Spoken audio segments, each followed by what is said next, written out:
As always, you can find the army list in the description down below. Enjoy the battle report, everybody! Alright, so we're gonna start where we left things off with Captain Tiberius charging towards this unit of shooters. Furious and angry with the death of Khazarius, his energy sword swings 3 attacks, 3 hits. Can they defend? No, they don't! He annihilates this entire unit with one swing. Captain Tiberius the Beast. And here these others are gonna shoot at him with their boars. Not a bad shot, 3 hits, but ooh, he defends 2, but he takes 1 wound. But my leaders are primed, so he can try to regenerate, and he does, he's fine. That ends their activation. Behind you, Captain, I'll scorch the bastards. They're all yours, brother. Behind him, a unit of assault grunts is sneaking up, but Galanon has spotted them and he's moving forwards, trying to intercept them before they attack his captain. He aims his flamethrower, unleashes cleansing fire. 3 hits. Can they defend? No, they don't. They are burned to a crisp. Nothing left but ashes. The cleansing fire did its job. Now this lone assault grunt here leaps towards Galanon, biting and clawing. Oof, biting and clawing straight through his armor. Can he defend it? He defends 1, but he takes 1 wound. Galanon is knocked down to 2 wounds. He is not happy with that as he turns around to strike back at the assault grunt. 3 attacks. No, he misses. Celestia now, seeing Galanon in trouble, aiming his gun, he's gonna shoot. Stand aside, brother. 3 attacks. Ooh, not bad, but no armor piercing. I forgot to remove this. No armor piercing. 3 hits. Can he defend it? He defends 1, but he still is shot down. Nothing left but blood and gore. Nice move by Celestian. And the newly arrived troops are leaping towards Caspias. Hang on, Caspias, I'm coming. Many thanks, but I'll handle these bugs. Caspias has 3 assault grunts crawling all over him, biting and clawing, and that's not bad at all. 4 hits coming through. Can he defend against him? Well, not bad. He defends 3, but he takes 1 hit. But he is primed, so he can try to regenerate. Can he do it? No, he does not. Caspias takes a wound. Now Caspias gonna activate, swinging his energy sword at the assault grunts. 3 hits, not bad. Can they defend against it? No, they don't. Caspias kills the entire unit of assault grunts standing before him. You see? They cut a hole in your armor, brother. It is but a scratch. Let's not get too many more scratches, brother. Good plan.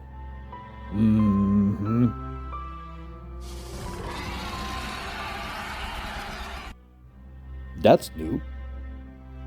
Not for long. Pride before the fall, brother. Tread carefully, all right? Aye, you know me. Exactly my point, old friend. Pah! From out of the darkness, a shadow hunter has also appeared, summoned by the hive mind. The beast, leaping and screeching, and more assault grunts also join the fray as they rush forward, drawing closer to our destroyers. But Grimvar also charges towards these shooters here with his claws, trying to rip them apart. He has Rending, these claws, so these 6s are an armor piercing of 4. 1 defense, but they take 1 wound, so that's already 1 down. Can they defend the other 2? No, they don't. Grimvar shredded this entire unit to pieces, covered in gore and guts.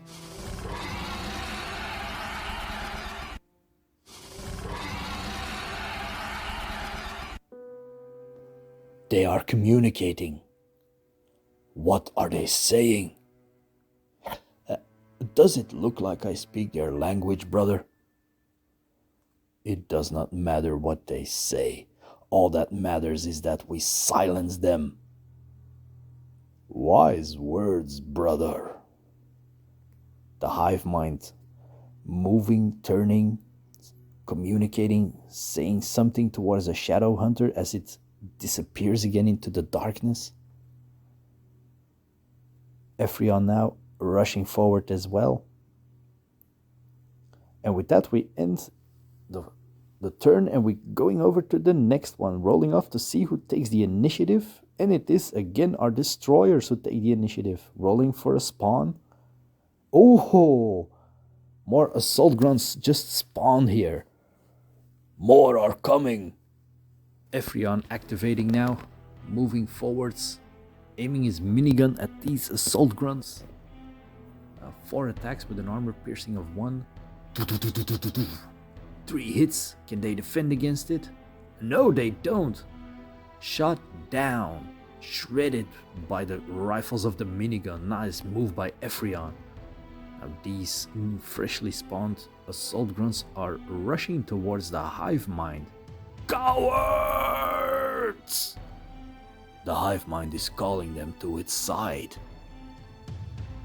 It would appear they are forming a protective barrier around their master. Then let us clear that barrier. The destroyers at the ready to clear the barrier that the hive mind has created. Tiberius now rushing forward. And from the shadows something again lurks and moves. And here comes Grimvar also rushing forward as the rest of the prime destroyers do the same. Getting closer to the lair of the hive mind, and with that we end our turn, going over to the next, rolling off to see who takes the initiative, and again it is the prime destroyers. Will there be a spawn? No spawn this time.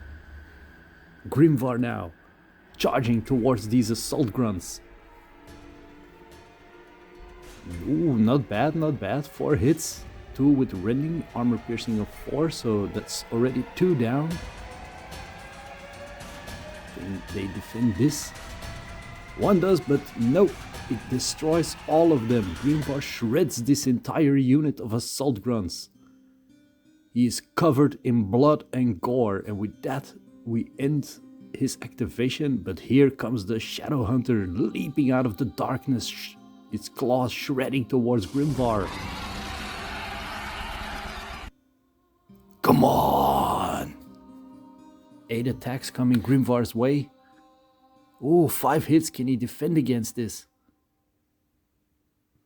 Oh, barely. He takes 2 wounds. He is knocked down to 1 wound. He's gonna strike back at the Shadow Hunter, unleashing his fury. Hitting on 6s. 2 hits. Armor piercing of 4, so...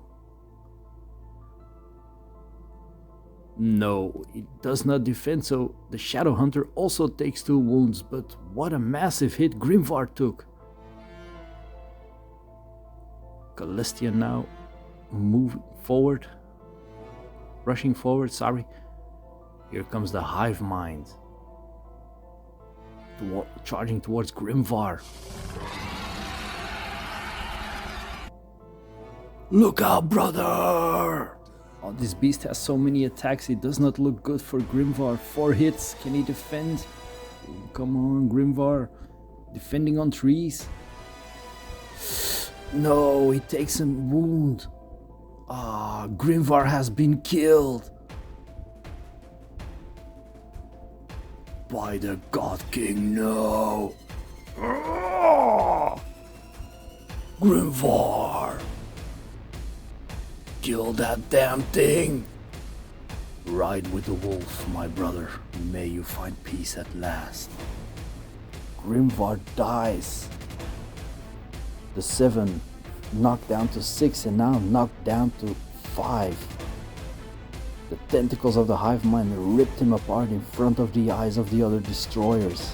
Furious and staring in disbelief, his blood of Grimvar covering the entire mushy floor. Galanon now moving forward, aiming his flamethrower towards the Shadow Hunter. Cleansing fire unleashed. 5 hits. Can he defend it? With the armor piercing of 1, it has to defend on 5s. Can it be enough? It takes 4 wounds and it only has 4 wounds left. Galanon scorches the Shadow Hunter. It screeches as it is perished by the flames as it dies. Nice move by Galanon.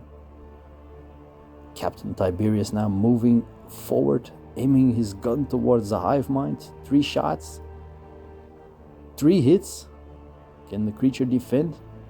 Oh, it really does. It defends all of the shots. Ephrion moving forward, aiming his minigun towards the hive mind. 4 shots. 2 hits. Armor piercing of 1. It takes 1 hit. It is knocked down to 11 wounds. Under its claws you can still see pieces of Grimvar. Here comes Caspius, out of range to cast any type of spell.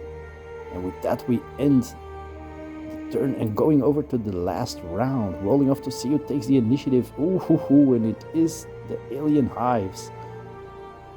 But thankfully no respawns. The hive mind is moving backwards, dragging pieces of Grimvar across the floor. Screeching, the beast is furious at the invaders.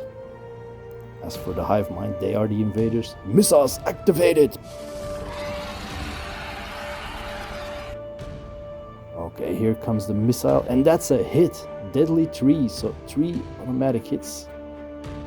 Can it defend against it with an armor piercing of 2, so it needs force to defend? Oh, it takes 3 hits! Creature is furious, letting out a deafening roar. Die, you wretched creature. A great hit, brother. Galanon activating, moving forward, cleansing fire towards the hive mind. Rolling for attacks. Not bad. 5 hits again. It's a beast with his flamethrower. And it takes 3 hits. And it is knocked down to 5 wounds. Ooh, a massive burning hit on the creature as it roars in pain. Ephrion now moving up, aiming his minigun,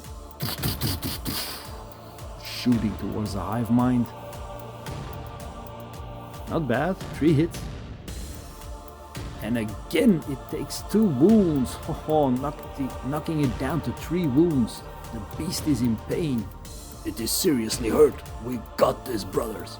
For Khazarias and Grimvar and for all of humanity on the surface world. Attack! Captain Tiberius now moving forward. And here comes Caspias also moving forward. And with that we end the last turn.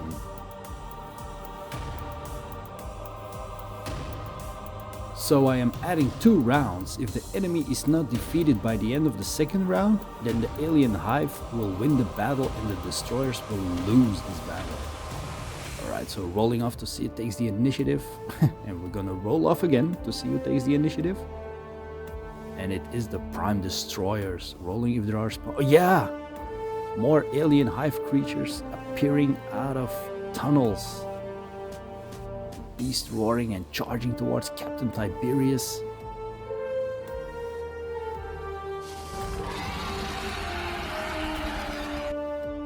Roar all you want, you fiend, your life ends here today. Alright, here come the many attacks of the creature. So that are 5 hits. Rolling to see if he can defend it with an armor piercing of 1. That means he has 3 up to defend. And he takes 2 wounds. But he is primed, so he can try to regenerate both those wounds. Awesome, he does. No wounds from the first attack, but it's not over yet. Here comes the 2nd attack. 4 attacks. No, just 1 hit. And he defends against the stomp attack. The 3rd attack now. Yeah. That's a 1 hit. Armor piercing of 4. Needs a 6 to defend. No, he does not defend. He takes a wound and he's knocked down to 2 wounds. But from all those attacks, only one wound is a massive defense by Captain Tiberius. Now he's leaping up and charging towards the beast, slashing it with his energy sword. There are 2 hits as he activates. Armor piercing of 1. And an armor piercing of 4 due to Rending. First we roll for that. No, it takes another wound, and from the armor piercing of 1. Nope, it takes a wound, so it is knocked down to 1 wound left. Oh man, the creature is roaring in pain. It even flinches back. But it jumps up, leaps towards Captain Tiberius, its tentacles at the ready. The first attack that are already 3 hits. Can Captain Tiberius defend against this? Yeah, he does, he's fine. Now the second attack, and that's a miss. The vicious jaws. No! Oh. Captain Tiberius is lucky. They are staring at each other. Know that if I go down, I will take you with me. Your kind will not win, you foul beast.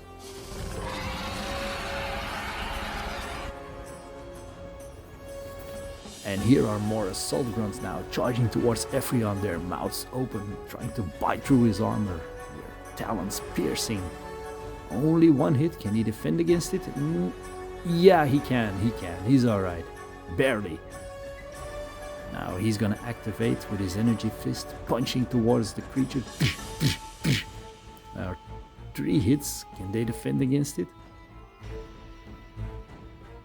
1 does, 2 don't. So he knocks 2 into a pulp.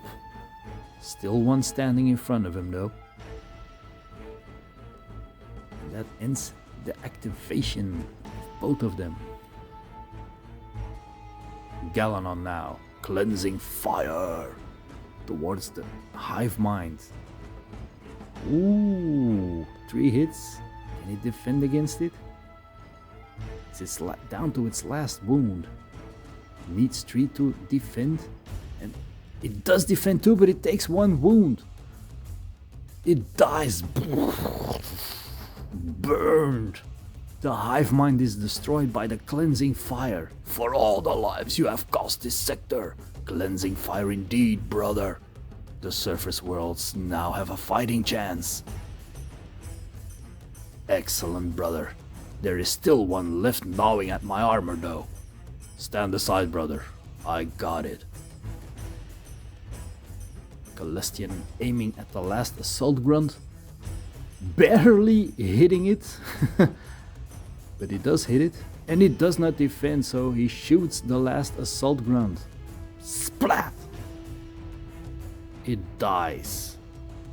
Gaining victory for the brothers. Khazarias and Grimvar shall be known for giving their lives in service to the God King. They shall be missed, but through part of their actions the sector now finally has a fighting chance. We take their bodies back home with us. Come, brothers, let us depart before the bomb blows the ship back to the abyss that it came from, and us along with it. They take the bodies of the fallen and load them onto their ship. They embark and start up the engines as Captain Tiberius has a final look at the vessel before the bomb is about to detonate.